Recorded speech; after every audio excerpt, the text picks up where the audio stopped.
नमस्कार मित्रांनो, आजच्या व्हिडिओमध्ये आपण बघणार आहोत पूर्णांक संख्या म्हणजे काय, नैसर्गिक संख्या म्हणजे काय व धनसंख्या आणि ऋणसंख्या यांच्यातील फरक काही उदाहरणांसहित बघणार आहे। त्यासाठी व्हिडिओला शेवटपर्यंत बघा व अजूनही तुम्ही आपल्या चॅनलला सबस्क्राईब केले नसेल तर सबस्क्राईब करा व बेल आयकॉन दाबा, म्हणजे येणारे सर्व व्हिडिओ सर्वात आधी तुम्हाला मिळतील। तर चला व्हिडिओला सुरुवात करूया।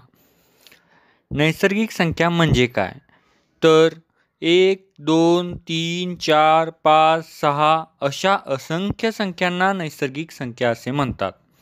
नैसर्गिक संख्यामध्ये शून्य नसतो। नैसर्गिक संख्या या 1 पासून सुरू होतात व असंख्य असतात। आता बघूया पूर्णांक संख्या म्हणजे काय। पूर्णांक संख्या म्हणजे 0, 1, 2, 3, 4, 5, 6 म्हणजे शून्य आणि सर्व नैसर्गिक संख्या मिळून तयार झालेल्या संख्या समूहाला पूर्णांक संख्या असे म्हणतात।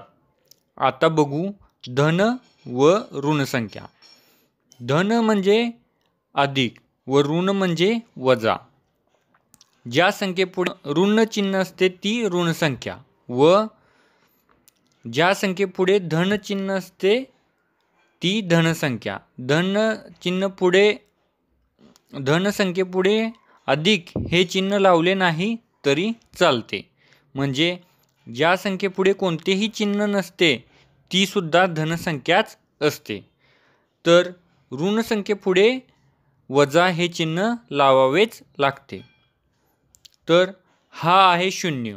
शून्यापेक्षा मोठ्या संख्यांना धनसंख्या म्हणतात व शून्यापेक्षा लहान संख्यांना ऋणसंख्या म्हणतात असेही आपण म्हणू शकतो।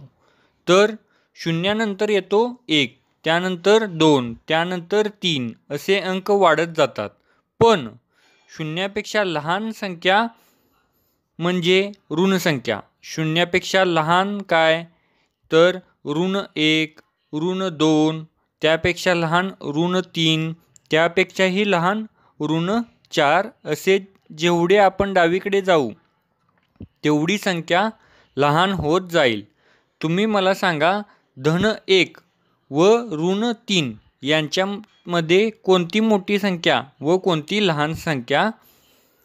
तर धन 1 ही मोठी संख्या व ऋण 3 ही लहान संख्या, कारण 3 ही ऋण संख्या आहे।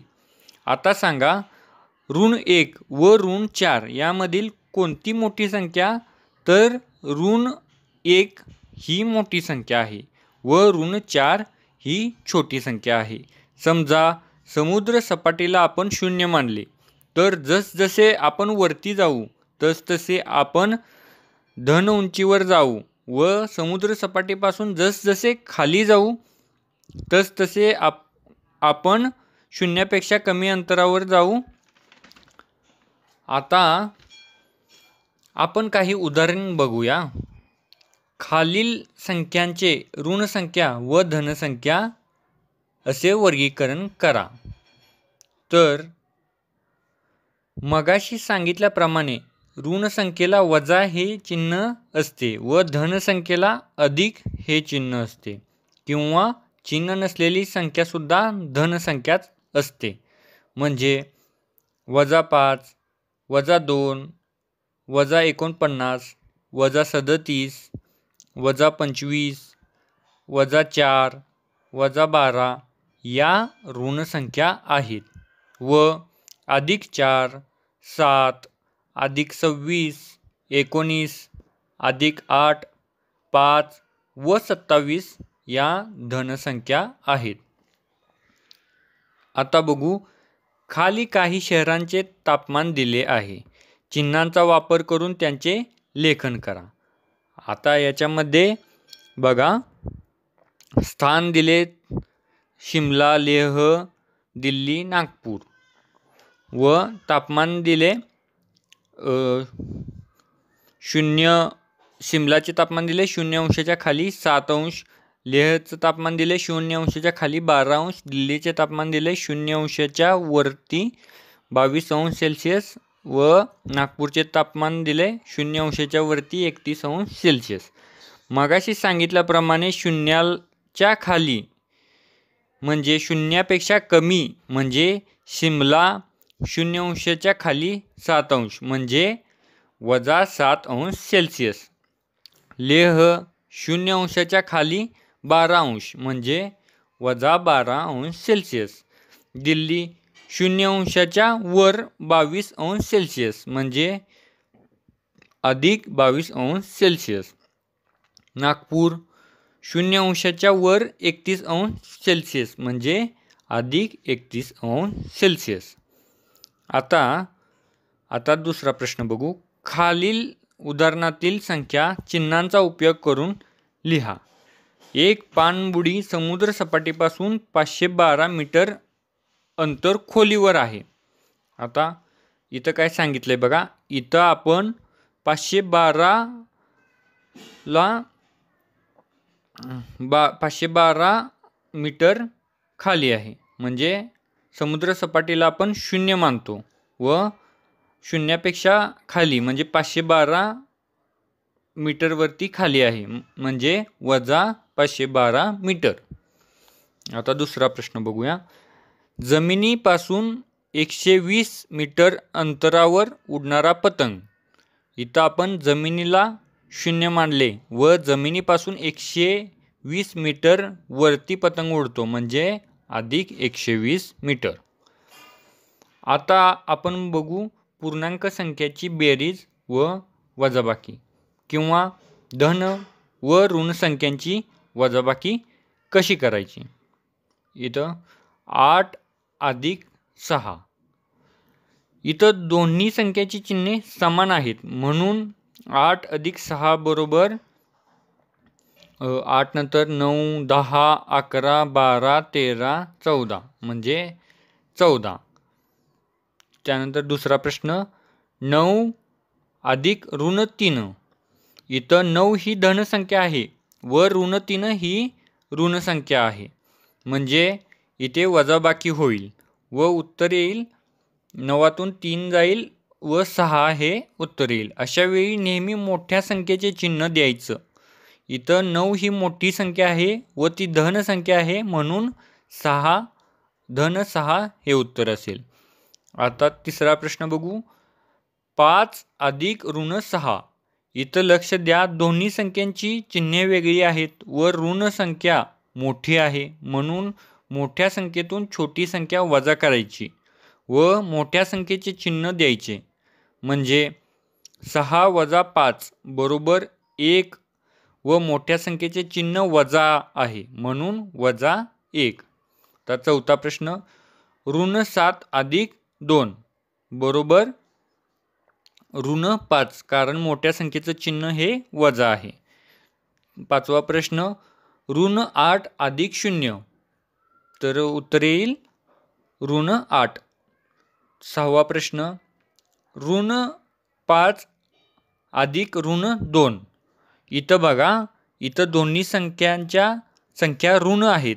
अशा वेळी दोन्ही संख्यांची बेरीज करायची व त्या संख्येचे चिन्हसुद्धा ऋणच ठेवायचं म्हणून उत्तर येईल -7.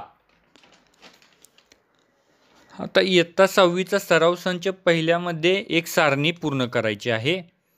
आता इथं उभ्या संख्यातून आडव्या संख्या यांची बेरीज करायची आहे म्हणजे ऋण 2 + 8 बरोबर उत्तर येईल धन 6. आता धन 6 आणि धन 8 यांची बेरीज करायची म्हणजे उत्तर येईल 14. 0 + 8 यांची बेरीज करायची उत्तर येईल 8. इथं बघा ऋण 4 + 8 यांची बेरीज करायची ऋण 4 आणि 8ची बेरीज येईल धन 4 कारण की दोन्हींची चिन्हे वेगळी आहेत त्यामुळं धन 4 हे 8मधून 4 जातील आणि 4 हे उत्तर येईल. आता दुसऱ्या याच्यात बघा ऋण 2 + 4 उत्तर येईल 2 कारण की चिन्हे वेगवेगळी असल्यामुळं 4मधून ऋण 2 वजा होईल 2 उत्तर येईल. नंतर येईल 6 + 4 10 येईल 0 अधिक 4 4 येईल. इथं बघा ऋण 4 आणि धन 4 यांची बेरीज येईल 0. त्यानंतर येईल ऋण 2 ऋण 3 बरोबर येतील ऋण 5.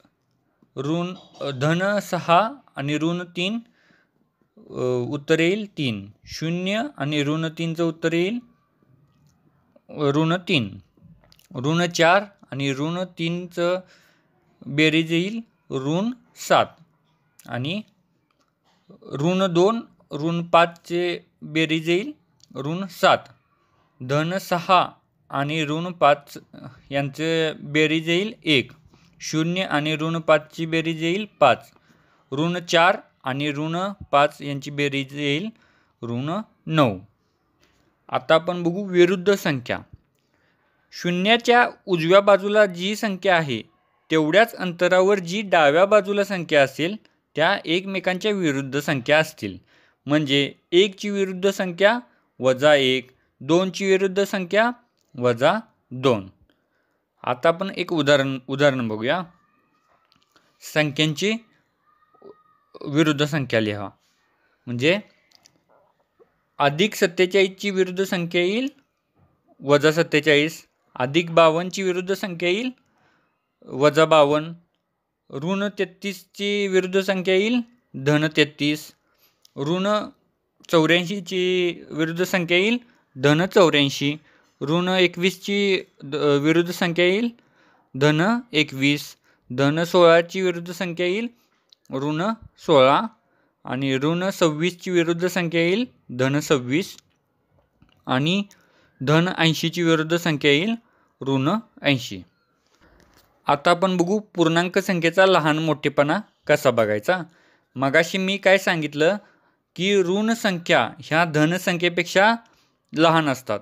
धनसंख्येमध्ये 1 पेक्षा 2 मोठी आहे, 2 पेक्षा 3 मोठी आहे, 3 पेक्षा 8 मोठी आहे. पण ऋण संख्येमध्ये मात्र ऋण 2 ही ऋण 1 पेक्षा लहान आहे, ऋण 3 ऋण 2 पेक्षा लहान आहे व ऋण 10 ही ऋण 4 पेक्षा लहान आहे. कारण ऋण संख्येमध्ये संख्या शून्यापासून जेवढी लांब जाईल तेवढी ती लहान बनत जाईल. आता आपण उदाहरण बघूया. ऋण 4 ही धन 5 पेक्षा लहान असेल. धन 8 ही ऋण 10 पेक्षा मोठी असेल, कारण की याचे 8चं चिन्ह हे धन आहे. व धन 9 आणि धन 9 ह्या समान संख्या असतील. त्यानंतर ऋण 6 ही शून्यापेक्षाही लहान असेल, कारण की शून्यापेक्षाही लहान संख्यांनाच आपण ऋणसंख्या म्हणतो. म्हणजे इथं शून्य मोठा असेल. ऋण 7 आणि धन 7 याच्यामध्ये धन 7 ही मोठी संख्या असेल. ऋण 12 आणि धन 8 यांच्यामध्ये धन 8 ही मोठी संख्या असेल. ऋण 2 आणि ऋण 8 यांच्यामध्ये ऋण 2 ही मोठी असेल, कारण की ऋण 8 ही शून्यापेक्षा खूप लांब आहे आणि ऋण 2 शून्यापेक्षा जवळ आहे. ऋण 1 आणि ऋण 2 यांच्यामध्ये ऋण 1 ही मोठी संख्या असेल. आता सराव संच 8 बघू. उभ्या स्तंभातील संख्येतून आडव्या स्तंभातील संख्या वजा करा व रिकाम्या चौकटी भरा. आता मगाशी आपण जे बघितलं ते बेरीज केली. आता याच्यामध्ये आपण वजाबाकी करायची. म्हणजे 3 वजा 6 किती येईल? 3 येईल. वजा 3 येईल, कारण की इथं 6चं चिन्ह असेल वजा, म्हणून वजा 3 येईल. आपण कायम मोठ्या संख्येचं चिन्ह देतो. आता धन 8 आणि धन 8 वजा धन 6 यांचं उत्तर येईल 2. ऋण 3 वजा 6.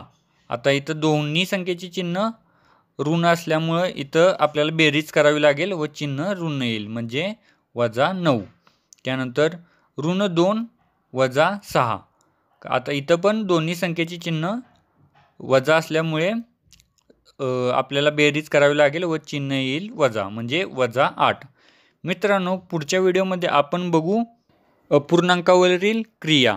अशाच प्रकारच्या आणखी नवनवीन व्हिडिओसाठी आपल्या स्टडी व्ह्यू चॅनलला सबस्क्राईब करा व बेल आयकॉन दाबा, म्हणजे येणारे नवनवीन व्हिडिओ सर्वात आधी तुम्हाला मिळतील. तर चला भेटूया पुढच्या व्हिडिओमध्ये.